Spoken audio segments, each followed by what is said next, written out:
अवधूत चिंतना श्री गुरुदेव दत्त स्वामी महाराज की जय. छत्रपती शिवाजी महाराज की जय. श्री स्वामी समर्थ. आज नरसिंह सरस्वती स्वामी महाराजांचा प्रकट दिन आहे. नरसिंह सरस्वती स्वामी महाराज कोण आहे किंवा कुठं प्रकट झाले त्याच्याबद्दल मी आज पूर्ण माहिती सांगणार आहे. आपण गुरुचरित्र वाचतो.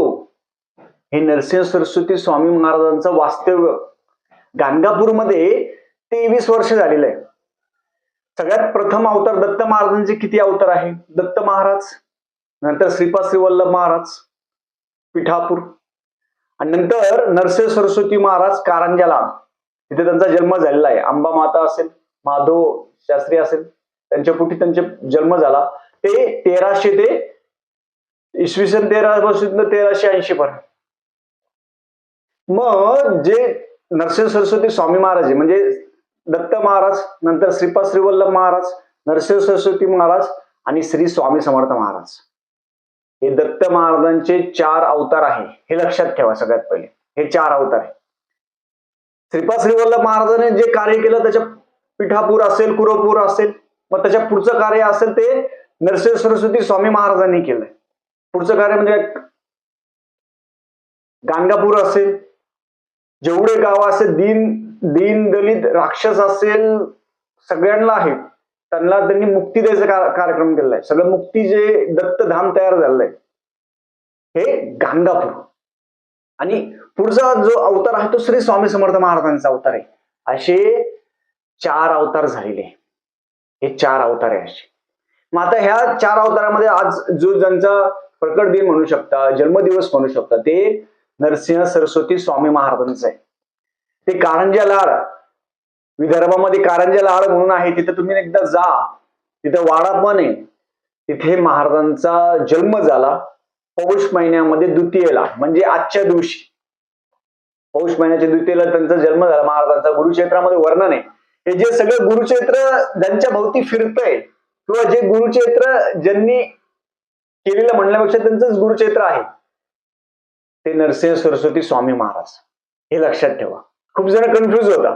श्रीपाद श्रीवल्लभ महाराज पिठापूर, कुरपूर ह्या गोष्टी आपण श्रीपाद श्रीवल्लभ चरित्र आहे, श्रीपाद श्रीवल्लभ मानचं चरित्र आहे, ते चरित्रामध्ये सगळं वर्णन आहे. आणि त्याच्या पुढचं कार्य जर म्हणत असेल तर आपण मग नरसिंह सरस्वती स्वामी महाराजांचं आहे. ते गाणगापूरमध्ये 23 वर्ष वास्तव्याला होते, अजून पण आहेत. त्याच्या पुढे श्री स्वामी समर्थ महाराजांचं मग स्वामी चरित्र असेल. अक्कलकोटमध्ये महाराज 21 वर्ष होते. हे दत्त महाराजांचं कार्य अजून पण चालू आहे, थांबलेलं नाही. मग जेव्हा कारंजा लाड इथे त्यांचा जन्म झाला, पौष महिन्याच्या द्वितीयेला जन्म झाला दुपारी 12 वाजता, तेव्हा जे 8 वर्षाचे होईपर्यंत ते ओम शब्द उच्चारायचे, एक शब्द पण उच्चारत नव्हते. त्यांची पत्रिका त्यांनी ज्योतिषाला दाखवली, सगळ्या दाखवले. ते म्हटले की हे विश्वगुरु होतील आणि यांच्याकडून कोणी दीक्षा घेईल ते अतिपवित्र होईल. मग नरसिंह सरस्वती स्वामी महाराजांचं मुंज झाली. मुंज झाल्यानंतर ते एक वेद म्हणू लागले. 8 वर्षापर्यंत ते फक्त ओंकार म्हणायचे, ओम ओम म्हणायचे, दुसरं बोलत नव्हते, मुके राहायचे, शांत राहायचे. गावातले लोक त्यांना नावं ठेवायचे की ब्राह्मणाचा मुलगा असून पण त्याला बोलता येत नाही, लोक नावं ठेवायचे. पण त्यांची जेव्हा मुंज झाली, मुंज झाल्यानंतर त्यांनी 4ही वेद, ऋग्वेद असेल, सामवेद असेल, हे सगळे 4ही वेद चे मंत्र म्हटले आणि आईला आज्ञा केली की मला संन्यासाला जायचंय. हे आहे. त्याच्या पुढे ते नंतर असे तिथून कारंजा लाड पासून ते फिरत भ्रमंती करत करत, दीक्षा घेत भ्रमंती करत करत ते गाणगापूरमध्ये आले. भीमा अमरजा संगम गाणगापूर, तिथे ते 23 वर्ष राहिले. विचार करा. तुम्ही जर आता गुगल मॅपवर टाकलं कारंजा लाड, विदर्भामध्ये कारंजा लाड आहे, तिथून ते गाणगापूरचं अंतर किती आहे ते बघा. महाराज सगळीकडे, नरसिंह सरस्वती महाराज सगळीकडे फिरून फिरून सगळ्यात शेवटी गाणगापूर मध्ये आले. आणि गाणगापूर मधून शेवटीच त्यांनी त्यांचा देह तिथून ते पुढं 4 फुलं दिली आणि तिथून त्यांचं अवतार कार्य तिथं संपवलं गाणगापूरमध्येच. अजून पण महाराज गाणगापूरमध्ये आहेत. खूप कन्फ्युज असतं, त्यामुळे मी सगळ्या गोष्टी सांगतोय. आज नरसिंह सरस्वती स्वामी महाराजांची जयंती आहे, तर आज प्रत्येकाने आपल्या घरी पुरणपोळी असेल, खारे शेंगदाणे असेल, गूळ असेल, परत त्याच्यासोबत आपण महाराजांची आरती असेल, नैवेद्य आरती असेल, गुरुचरित्राची पोथी बाहेर काढून त्याला पण नैवेद्य आरती तुम्ही करू शकता.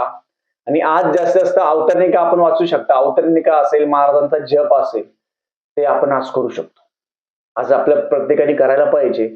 आणि नरसिंह सरस्वती महाराजांनी गाणगापूरमध्ये 23 वर्षाच्या कालावधीमध्ये चांडाळ असेल, असे अतृप्त आत्मा असेल, बाधित व्यक्ती असेल, अजून पण आहे, तेव्हा तर नाही, ते तर काळ झाला.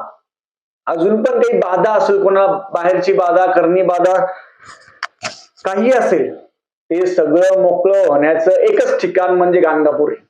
तुम्ही इकडे तिकडे फिरू नका. कुठं जायची गरज नाही तुम्हाला. इकडं जायचं नाही, तिकडं जायचं नाही, कुठं जायचं नाही. तुम्हाला गाणगापूर शिवाय पर्याय नाही. गाणगापूरमध्ये जेव्हा महाराज 23 वर्ष तेव्हा होते, अजून पण आहे, तेव्हा पण होते, तेव्हा राक्षस असेल, वेताळादी असेल, चांडाळ असेल, ब्रह्मराक्षस असेल, ज्या ब्राह्मणाला अपमृत्यू झाला, जीवदान द्यायचं कार्य असेल, ते महाराज तेव्हा पण करत होते. महाराज आता पण करताय. आज सगळ्यांनी जास्तीत जास्त गुरुचरित्रातील अवतरणिका असेल ती अवतरणिका वाचावी. नरसिंह सरस्वती स्वामी महाराजांचा जय जयकार घ्यावा. आज आरती घ्यावी नरसिंह सरस्वती स्वामी महाराजांची. महाराजांची सेवा अवश्य करावी. आज पौष शुद्ध द्वितीया आहे. आज कारंजा लाड इथं पण उत्सव असतो, गाणगापूरमध्ये पण उत्सव असतो. म्हणजे विचार करा, त्या काही कारंजा लाड पासून ते गाणगापूर पर्यंत महाराज हे सगळे भ्रमंती करत करत करत, गुरुक्षेत्रामध्ये वर्णन आहे, ते सगळी भ्रमंती करत करत शेवटी भीमा अमरजा संगमापर्यंत गेले आणि तिथंच 23 वर्ष राहून त्याच्या पुढे ते पुढे मार्गस्थ झाले. हे नरसिंह सरस्वती स्वामी महाराजांचं कार्य आहे. आणि त्याच्या पुढचं जे कार्य आहे ते श्री स्वामी समर्थ महाराजांनी कर्दळीवाड्यातून पुढं कार्य आहे ते सुरू केलेले, हे लक्षात घ्या. म्हणून आजचा दिवस खूप महत्वाचा आहे. जे दत्त भक्त आहात, जे गुरुचरित्राचं पारायण करतात, त्यांच्यासाठी संजीवनी आहे. कारण की नरसिंह सरस्वती महाराजांच्या याच्यामध्ये सगळं गुरुचरित्र पारायण आहे. सगळं ज्यांनी जसं त्याप्रमाणे केलंय, ते सगळे कार्य गुरुचरित्राचं जे कार्य आहे मुख्य आपण जे म्हणतो ते नरसिंह सरस्वती स्वामी महाराज. अशा पद्धतीने आहे. प्रत्येकाने आज नामस्मरण करावं. गुरुचरित्राची अवतरणिका प्रत्येकाने वाचावी. झालेली सेवा मी नरसिंह सरस्वती स्वामी महाराजांची ज्यांनी रुजू करतो. श्री स्वामी समर्थ.